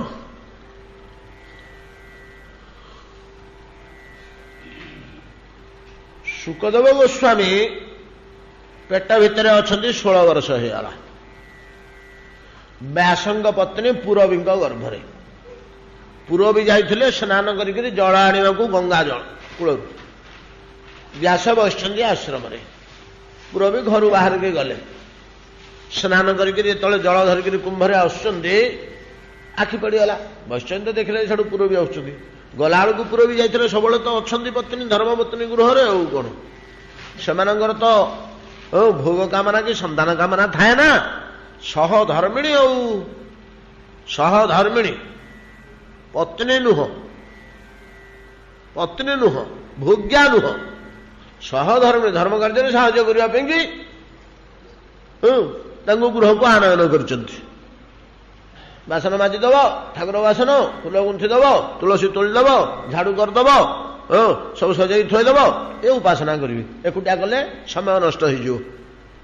ତେଣୁ ସହାୟତା ଧର୍ମ କାର୍ଯ୍ୟରେ ସହାୟତା କରିବାକୁ କରୁଛନ୍ତି ପୂରବୀ ତାଙ୍କର। ସେ ପୂରବୀ ଗଲାବେଳକୁ ଯାଇଥିଲେ ଠିକ, ଫେରିଲା ବେଳକୁ ଯଦି ଦେଖିଦେଲେ ଦିବ୍ୟ ଦୃଷ୍ଟିପୂର୍ଣ୍ଣ ଭଗବାନ ବ୍ୟାସଦେବ। ସେ ବି ଭଗବାନଙ୍କ ଅବତାର ନାଇଁ କି? ଭଗବାନ ବ୍ୟାସଦେବ ଦୂରରୁ ପୂରବୀକୁ ଦେଖିଦେଲେ ବ୍ରହ୍ମତେଜ ବାହାରୁଛି ରେ। ପୂରବୀ ଦେହରୁ କ'ଣ ଏଇକ୍ଷଣି ବ୍ରହ୍ମତେଜ ବାହାରୁଛି। ବ୍ରହ୍ମତେଜ ବା ତାଙ୍କ ଚକ୍ଷୁ ଧରିପାରିଲା। ବ୍ରହ୍ମଜ୍ଞ ପୁରୁଷ ଦେହରୁ ତ ବ୍ରହ୍ମ ନିର୍ଗତ ତେଜ ନିର୍ଗତ ହଉଛି। କଥା କ'ଣ ବ୍ରହ୍ମଜ୍ଞାନୀ ତ ହେଇପାରିବନି। ସ୍ନାନ କରିକି ଯାଉଛୁ ଆସୁ ଗୋଟେ ବ୍ରହ୍ମ ଜ୍ଞାନ ସମ୍ପନ୍ନ ବ୍ରହ୍ମଜ୍ଞ ସିଦ୍ଧ ଗୁଣାତୀତ ଆତ୍ମାରାମ ପୁରୁଷ ୟା ଗର୍ଭ ଭିତରେ ବସିଯାଇଛି ନାଇଁ କି? ଆଚ୍ଛା ଭଲ ହେଲା।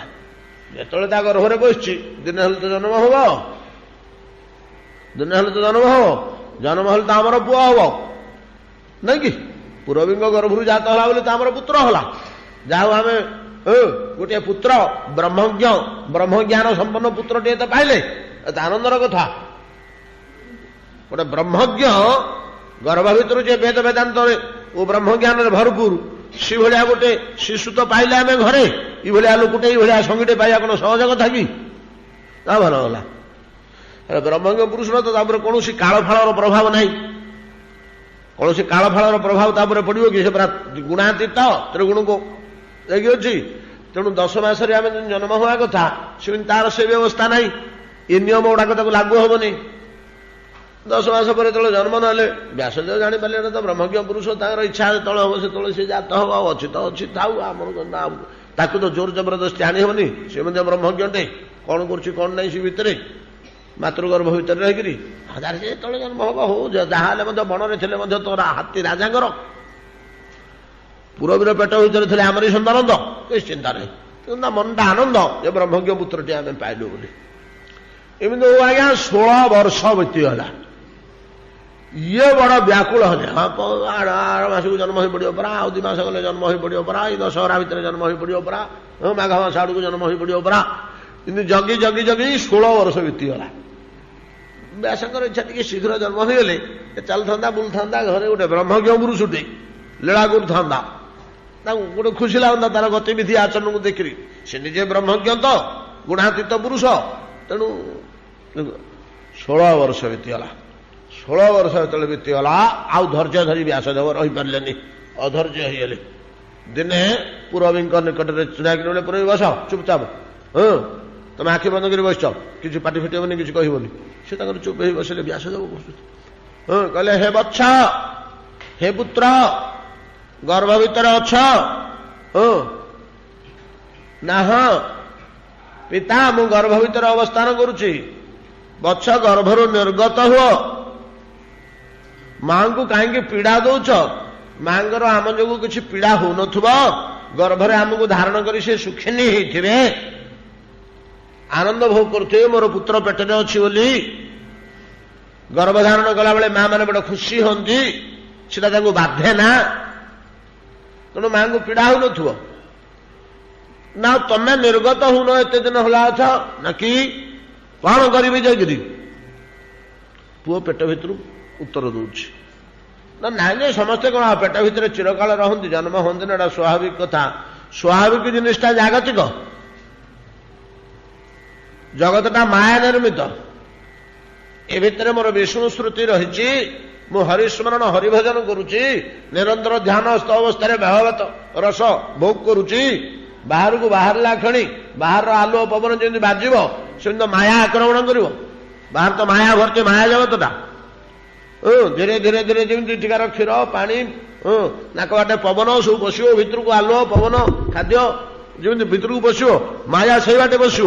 ବସିକିରି ମୋ ଭିତରେ ଜାତ କରିବ କ୍ରୋଧ, ଲୋଭ, ମୋହ।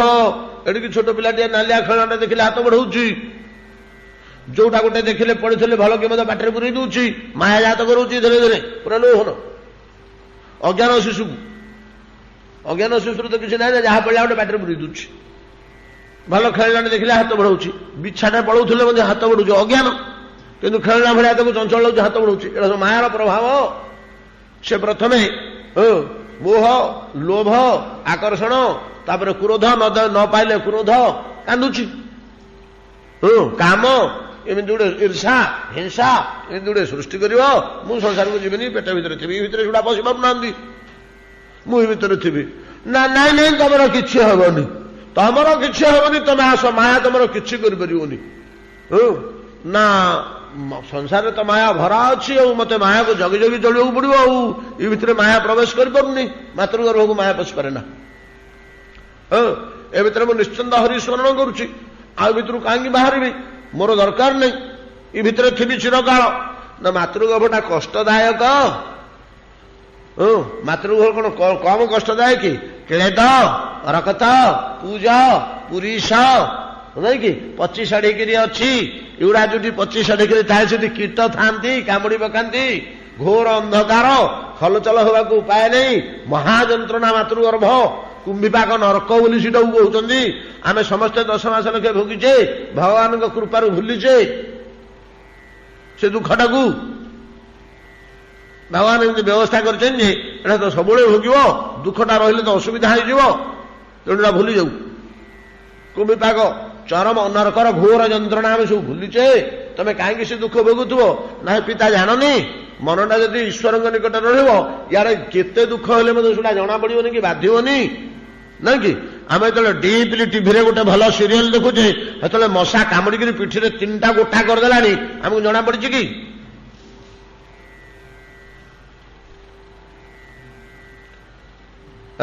ତ ବ୍ରହ୍ମଜ୍ଞାନରେ ମୁଁ ତ ବୁଡିକିରି ରହିଥିବା ଲୋକକୁ ବାହାର ଦୁଃଖ ଗୁଡା କାହିଁ ବାଧିବ, ନାଇଁ କି? 6ଠ ଅଧ୍ୟାୟର ସେ ଶ୍ଲୋକଟା ଆମେ ସବୁବେଳେ ଆଲୋଚନା କରି, ଜଙ୍ଗଲବଦ୍ଧ୍ୱା ଚାପରଙ୍ଗ ଲାଭଂ ମନ୍ୟତେ ନାଧିକଂ ତତ ଯସ୍ମିନ୍ ସ୍ଥିତା। ଯୋଉ ଆନନ୍ଦରେ ବୁଡିକିରି ରହିଥିଲେ, ଦୁଃଖେ ନାପି ଗୁରୁଣାପି ବିଚାଲ୍ୟତେ, ଗୁରୁତର ଦୁଃଖ ମଧ୍ୟ ବାଧେନି। ସେଟାକୁ ବ୍ରହ୍ମାନନ୍ଦ କହନ୍ତି। ଗୁରୁତର ଦୁଃଖ ଆସି ପହଞ୍ଚିଲେ ମଧ୍ୟ ବାଧେନି।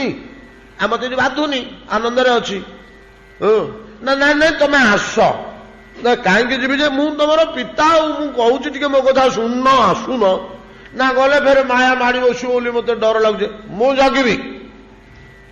ତମେ ଜାଣିଛ ମୁଁ ମଧ୍ୟ ଜଣେ ବ୍ରହ୍ମଜ୍ଞ ପୁରୁଷ, ମୁଁ ଜଗିବି। ତମକୁ ଏମିତି ଶିଖେଇ ଶିଖେଇ ନେବି ଯେ, ଜଗି ଜଗି ନେବି, ତମକୁ ମାୟା ମତେ ପାଖ ବସି ପାରିବନି। ବାଳକ ଭିତରେ ହା ହା କିରି ହସିଲା, ଆପଣ କୋଉଟା ଜଗିବେ? ଆପଣ ତ ପୁଅ ପୁଅ ବୋଲିକିରି ବ୍ୟାକୁଳ ହେଇକିରି ଡାକୁଛନ୍ତି ଆ ବୋଲି, ଆପଣଙ୍କୁ ମାୟା ମାଡ଼ି ବସି ସାରିଲାଣି। ମୁଁ ଜନ୍ମ ହେଲେ କେତେ, ନହେଲେ କେତେ, ଭିତରେ ମଲେ କେତେ, ବଚିଲେ କେତେ, ପଚିଗଲେ ଭିତରେ କେତେ। ଆପଣ ଯଦି ମୋହମୁକ୍ତ ମାୟାମୁକ୍ତ ହେଇଥାନ୍ତେ, କାହିଁକି ବିକଳ ହେଇ ଡାକୁଛନ୍ତି? 16 ବର୍ଷ ହେଲା ସମ୍ଭାଳି ପାରିଲେନି, ଆଉ ଶେଷକୁ ବିକଳ ହେଇକି ଡାକୁଛନ୍ତି ପୁତ୍ର ଆସ, ପୁତ୍ର ଆସ। ଆପଣ କଣ ଜଗିବେ? ଆପଣ ତ ମାୟାରେ ପଡିଗଲେଣି। ମୋ ପୁତ୍ର କେମିତି ଶୀଘ୍ର ଜନ୍ମ ହେଲେ ମୁଁ ପାଇଗଲା, ପୁତ୍ର ମୋହ ଆପଣଙ୍କ ଜାତ କରିସାରିଲାଣି ମାୟା, ମୁଁ ଯିବିନି। ବଡ ପଡିଲେ ବି ଆସଲି, ସତ କଥା ତ ବିଜ୍ଞ ଲୋକ ବୁଝିପାରିଲେ। ମୋର କେତେବେଳେ ଗୋଟେ ପୁତ୍ର ମୋହ ଜାତ ହେଇଲାଣି, ସେ ଜନ୍ମ ହେଲେ କେତେ ନହେଲେ କେତେ, ମୁଁ ତ ଆଜି ପର୍ଯ୍ୟନ୍ତ ଚିନ୍ତା କରୁନଥିଲି। ଏଇଟା ପେଟରେ ବସିଲାଠୁ ସିନା ମୋର ପୁତ୍ର ଜ୍ଞାନ ଜାତ ହେଲା, ନହେଲେ ତା ପୂର୍ବରୁ ମୁଁ ପୁତ୍ର କହୁଥିଲି। କୋଉ କାଳଠୁ ତ ପୁର ବି ଆମ ଘରେ ଅଛି। ଆମର ପୁଅଟେ ହେଲେ ଭଲ ହୁଅନ୍ତା ବୋଲି ପୁର କେତେବେଳେ କହିଛି କି? ମୋହ କେତେବେଳେ ବସିଗଲାଣି ମୋ ଭିତରେ, ସତ୍ୟ ତ। ଆଚ୍ଛା, ତମେ ତାହେଲେ କଣ କଲେ ନିର୍ଗତ ହବ? ନା ମାୟାର ଯେ ମାଲିକ, ସେ ଯଦି ଆସିକିରି କହିବେ ଯେ ତୁ ଜନ୍ମ ହୋ, ତତେ ମାୟା ଛୁଇଁବନି, ତେବେ ଜନ୍ମ ହେବି। ଆଚ୍ଛା ହଉ, ରହ, बसिले ब्रह्मा सेठी किए से व्यास आउ स्तव स्तुति कर भगवान को ध्यान कले भगवान आरंभ कले प्रभु आपन टे कही दिंतु मायार तो से जड़े मालिक नहीं कि आपन टे कही दिंतु ताको माया छुईबनी से जन्म हो तो व्यास कहीं तुम दुकान आज्ञा जन्म हो आज्ञा आप मत विरक्त कर कहीदेले टे से जन्म हो पड़ू मुझे देखीदेवी बुढ़ा आले के तले प्राण पड़े भगवान टे हसिले गर्भस्थ जंतु मु परमेश्वर मोर वाक्य माया तुमको स्पर्श करना नहीं गर्भरू मुक्त हुआ जय जय प्रभु आपणकर आदेश शिरोधार्य उपक्रम हला गर्भर निर्गत हर भगवान कहते माया देवी माया ए बालक को तुम्हें स्पर्श करना तुम अख्यार भितर ये ना आम लोक आम कथा बुझू हाँ प्रभु आया देखु जन्म हेले किमी माया मुक्त जे जन्म होला बेलू साढ़े माँ बस कूल टे धरिए बोली एडे व्यासदेव चाहते टे ये करेंगे बोली पेट भितर बाहर तो इे चाहना कि सियाड़े चाहना सीधा बण को चलिए नहीं कि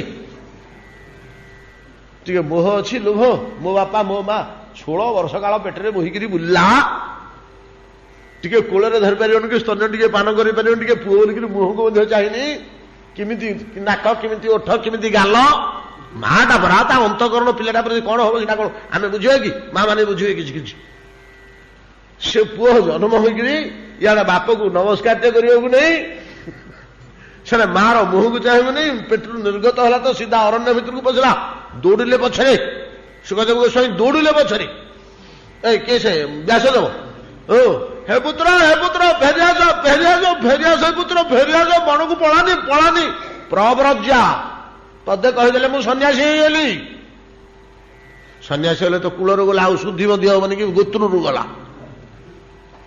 व्यास मल्ले से शुद्ध हेनी कि पैसा बदल यार तो पैसा पड़नी जन्म हूँ तो पड़े अपेत कृत्यम जंग प्रव्रजंत अनुपेत अपेत कृत्यम अनुपेत कृत्यम जार है जन्म होला पर जात कर्म से 5 दिन कौन हम 6 दिन कौन हम 11 दिन हांडी हम दांत उठिले कौन हम केते कर्म अच्छे ना चूड़ा कर्म अमुक कर्म से तले व्रत पर्यंत कर्मटा भी विवाह कर न कर से धरा बंधा नहीं व्रत पर्यंत कर्म रही अपेत कर्म अनुपेत कर्म कौन प्रकार कर्म है सन्यासी पड़ेले ए प्रकार मुक्त इ नियम गुड़ाक लागू है इ नियम गुड़ा लागू हुआ कथा ना तुम व्रतहीन तुम सन्यास ग्रहण कर आमको लागू हो जहाँ को लागू होनी पुणी गोटे प्रमाण मिलूँ गला बेलू स्वर्गांगना गुड़ाक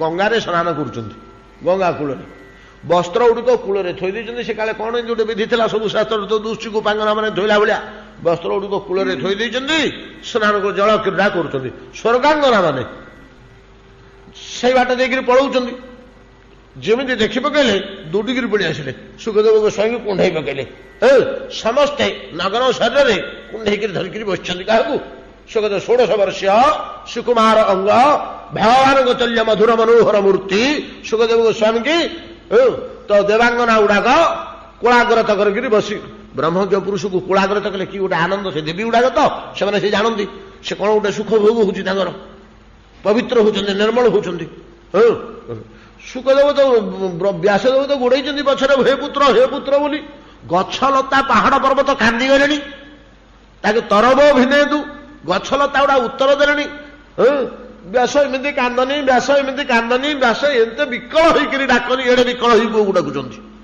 फेरिया पुत्र बोली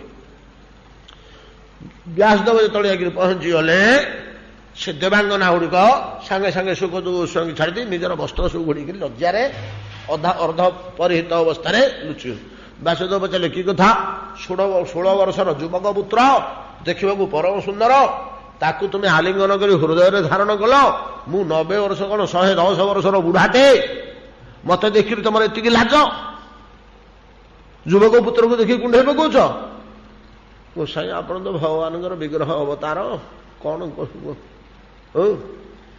आपण गुणातीत आपण ब्रह्मज्ञ किंतु आपण भितर दिने ତେଜ ମୋହ ଥିଲା। ବର୍ତ୍ତମାନ ତପସ୍ୟା ବଳରେ ତାକୁ ସୁନିୟନ୍ତ୍ରିତ କରି ରଖିଛନ୍ତି। ଠିକ, ଆପଣଙ୍କର କିଛି କ୍ଷତି ହେବନି। କିନ୍ତୁ ଦିନେ ଥିଲା ତ, କିଏ କହିବ ଭିତରେ ଥିବା ଅଗ୍ନିଟିକ ଫେର କେତେବେଳେ ଜଳି ଉଠିବ? ତପୋ ବଳରେ, ଜ୍ଞାନ ବଳରେ, ସାଧନା ବଳରେ ଆପଣ ତାକୁ ଦାବିକିରି ରଖିଛନ୍ତି ନା। ଆଉ ସେଟା ପୁଣି ସେ ଅଗ୍ନି ଭିତରୁ ଉଠିପାରେ। କିନ୍ତୁ ଏ ଲୋକଟା ଭିତରେ ମୂଳୁ ନାହିଁ, ବିକାର ନାହିଁ ୟା ଭିତରେ। ତେଣୁ ତାକୁ ଆମେ ଆଗ୍ରହରେ ଆଲିଙ୍ଗନ କରୁଛୁ। କିଛି ଅସୁବିଧା ନାହିଁ, ନିର୍ମଳ ବସ୍ତୁଟା। ତାକୁ ହୃଦୟରେ ଆଲିଙ୍ଗନ କରି ଧରିଲେ ମଧ୍ୟ କିଛି କ୍ଷତି ନାହିଁ। ବୁଝିପାରିଲେ ନା? ଏଇଭଳିଆ ମୋହ ମୁକ୍ତ କିଏ? ସେ ଆତ୍ମାରାମ। ପଳେଇଲେ ଅରଣ୍ୟ ଭିତରକୁ। ସମୟ ତ ହେଇଗଲା, ଆଉ କଣ କହିବା। ଅରଣ୍ୟ ଭିତରକୁ ପଳେଇଲେ। ଯେମିତି ଅରଣ୍ୟ ଭିତରୁ ବ୍ୟାସ କାନ୍ଦି କାନ୍ଦି କାନ୍ଦି ଫେରି ଆସିଲେ ତ ଗୋଟେ ରହିଗଲା ମନରେ ଦୁଃଖ। ସବୁବେଳେ ପୁଅ ପୁଅ ପୁଅ ବୋଲି ଝୁରି ହେଲେ। କେମିତି ସେ ପୁଅକୁ ଆଣିବେ, କେମିତି ସେ ପୁଅକୁ ଆଣିବେ? ଅରଣ୍ୟ ଭିତରେ କୋଉଠି ଅଛି, କୋଉ ଗୁମ୍ପାରେ ଅଛି? କୋଟି କୋଟି ହିମାଳୟର ପାହାଡ଼, କୋଉ ଭିତରେ କୁଶ ରହିଲା ଯେ କିଏ କହିବ? ଏ ଭିତରେ ଲକ୍ଷ ଲକ୍ଷ ଶିଷ୍ୟ ମଧ୍ୟ ବ୍ୟାସଙ୍କର ଅଛନ୍ତି। ତା ଭିତରେ 4 ଜଣ ପ୍ରଧାନ ଶିଷ୍ୟ ଅଛନ୍ତି। ପୈଳ, ଜୈମିନୀ, ଏମିତି ସବୁ ତାଙ୍କ ନାଁ ଅଛି। ବୈଶମ୍ପାୟନ, ଏମିତି 4 ଜଣ ମୁଖ୍ୟ ଶିଷ୍ୟ ଅଛନ୍ତି।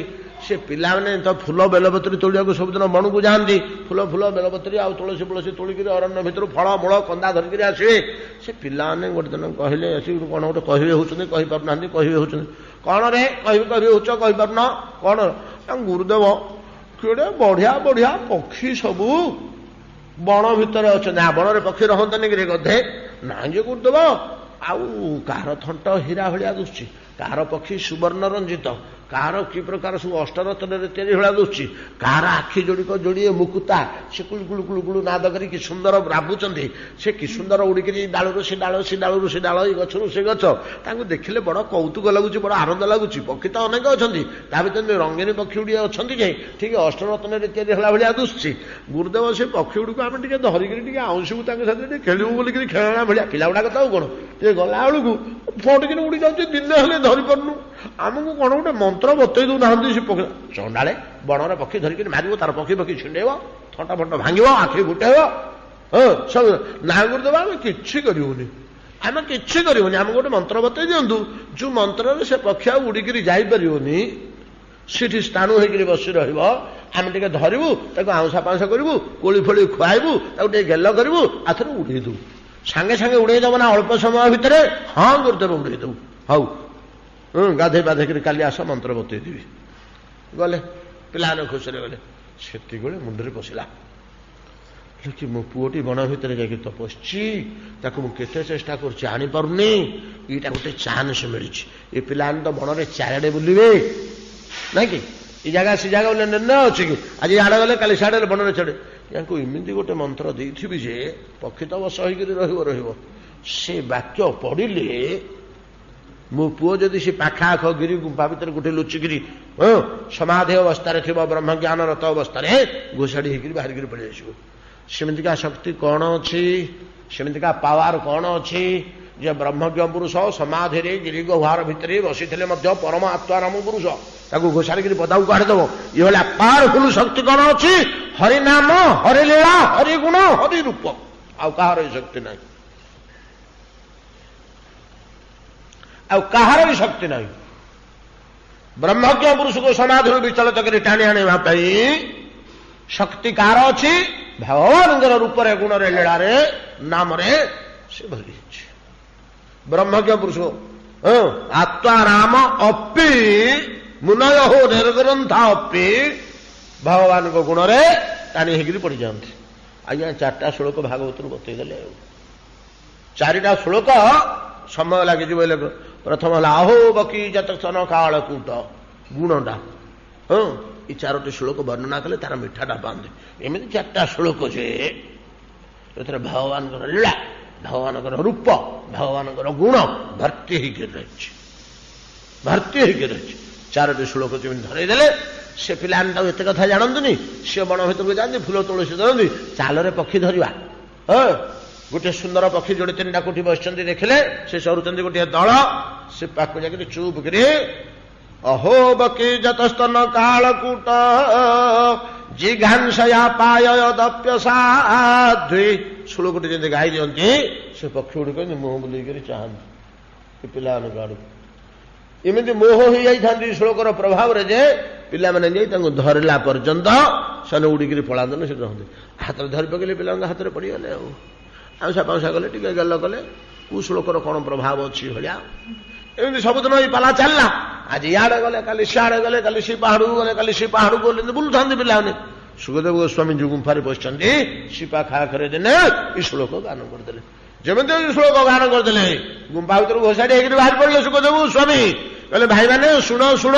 ଦେଖିଲେ ଗୋଟେ ଦାଢ଼ିଆ ବାଜି ଗୁମ୍ଫା ଭିତରୁ ବାହାରିଲାଣି। ସାଧୁମାନେ ତ ଏମିତି ରହନ୍ତି। ଇଏ ଟିକେ ଡରି ମରି ପଚାରିଲେ, ଆଜ୍ଞା କ'ଣ ନା ତମେ କ'ଣ ଗାଉଥିଲ? ନା ହଁ ଆମେ ମନ୍ତ୍ର ଗାଉଥିଲୁ। କି ମନ୍ତ୍ର? ନା ଆମକୁ ଏମିତି ଗୁରୁଦେବ ବତେଇଥିଲେ। ଆଉ ଥରେ ଗାଇଲ। ଆଉ ଥରେ ଗାଇଲେ, ଯେମିତି ଗାଇଲେ ଢଳ ଢଳ ଢଳ ଆଖିରୁ ଲୁହ ବହିଗଲା, ଶରୀର ରୋମାଞ୍ଚ ହେଇଗଲା, ଦାଢ଼ି ସବୁ ଠିଆ ହେଇଗଲା। ସେ ଉଲଗ୍ନ ମୂର୍ତ୍ତି, ପରମ ସୁନ୍ଦର ରମଣୀୟ ରୂପ, ଯୁବକ ବୟସ 16 ବର୍ଷ, କାଳର ପ୍ରଭାବ ନେଇ ସବୁବେଳେ 16 ବର୍ଷ ବୟସ। ଏ ମନ୍ତ୍ର ତମେ କୋଉଠୁ ପାଇଲ? ନା ଆମକୁ ଗୁରୁଦେବ ବତେଇଲେ। ତମ ଗୁରୁଦେବ କିଏ? ନା ବଣ ଶେଷରେ ହରିଦ୍ୱାର ପାଖରେ କୁଡ଼ିଆ କରିକିରି ଅଛନ୍ତି, ଆମେ ପିଲାମାନେ ଅଛୁ ସେଠି। ଚାଲଟେ ତମ ଗୁରୁଦେବଙ୍କ ପାଖକୁ ଟିକେ ଯିବା। ଆସିଲେ, ଆଉ ଆସିଲା ଲୋକ ବ୍ୟାସଦେବ ବସିଛନ୍ତି, ଆଉ ଶୁଭେଇକିରି ବସିଲେ।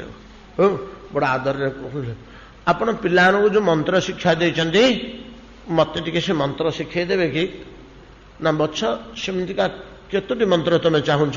ନା ଆପଣଙ୍କ ପାଖରେ କେତେ ମନ୍ତ୍ର ଅଛି? ନା ଅନନ୍ତ ମନ୍ତ୍ର ଆମ ପାଖରେ ଅଛି। ସମସ୍ତ ଭାଗବତ ଆଉ ଅନନ୍ତ ମନ୍ତ୍ର ଆମ ପାଖରେ ଅଛି। ନା ହେ ଗୁରୁଦେବ, ସେ ସବୁ ମନ୍ତ୍ର ମତେ ଶିକ୍ଷା ଦିଅନ୍ତୁ। ବତେଇଲେ, ଗୋଟିଏ ଗୋଟିଏ ଭାଗବତ ପଢେଇଲେ। ଆଉ କ'ଣ ସେ ଭାଗବତରେ ବାନ୍ଧି ହେଇକି ତ ରହିଲେ, ଆଉ ଯାଇଛନ୍ତି କି? ହେଲେ ଆତ୍ମାରାମ ମୁନିଟାକୁ ଭାଗବତରୁ ଧରିକିରି କାଢିଦେଲା ଭଗବାନଙ୍କର ଲୀଳା, ଭଗବାନଙ୍କର ମନ୍ତ୍ରର ଶକ୍ତି। ଆତ୍ମାରାମାଶ୍ଚ ମୁନୟ ନିର୍ଗ, ଯୋଉ ଭଗବାନଙ୍କ ରୂପ ଗୁଣ ଲୀଳା ଆତ୍ମାରାମ ମୁନିକି ଟାଣିକିରି ବାହାର କରିଦଉଛି, ସେଇ ଭଗବାନ ନିଜେ ବ୍ରଜାଙ୍ଗନା ମାନଙ୍କ ପ୍ରେମରେ ବନ୍ଧା ହେଇକିରି ପଡ଼ିଛନ୍ତି, ଘରୁ ବାହାରିକିରି ପଡ଼ି ଯାଉଛନ୍ତି। କେତେ ବଡ଼ ଶକ୍ତିଶାଳୀ ପ୍ରେମ ବ୍ରଜାଙ୍କ ହୃଦୟରେ। ଆତ୍ମାରାମ ମୁନି ମାନଙ୍କୁ ଯାହାଙ୍କର ଲୀଳା ବାହାର କରିଦଉଛି, ଯାହାଙ୍କର ନାମ ରୂପ ବାହାର କରିଦଉଛି ଗୁମ୍ଫା ଭିତରୁ, ସିଏ ନିଜେ ୟାଙ୍କ ପ୍ରେମରେ ତନ୍ମୟ ହୋଇ ଆଜି ଲକ୍ଷ ଲକ୍ଷ କୋଟି କୋଟି ମୂର୍ତ୍ତି ଧରି ସେମାନଙ୍କୁ ସୁଖିନୀ କରିବା ପାଇଁ ଇଏ ନିଜେ ଆତ୍ମାରାମ ହେଲେ ମଧ୍ୟ, ୟାଙ୍କର ପ୍ରୟୋଜନ ନଥିଲେ ମଧ୍ୟ ତାଙ୍କ ପ୍ରେମରେ ମୁଗ୍ଧ ହୋଇଥିବାରୁ ସେମାନଙ୍କୁ ସୁଖ ପ୍ରଦାନ କରିବା ନିମନ୍ତେ ଭଗବାନ ବ୍ରଜାଙ୍ଗନା ମାନଙ୍କୁ ରମଣ କରାଇଲେ, ନିଜ ସୁଖ ପାଇଁ ନୁହେଁ। ଏତିକିରେ ଭାଗବତ ଆଜି ବିଶ୍ରାମ କରନ୍ତୁ। ଆସନ୍ତାକାଲି ପରବର୍ତ୍ତୀ କାର୍ଯ୍ୟକ୍ରମ ଦେଖିବା।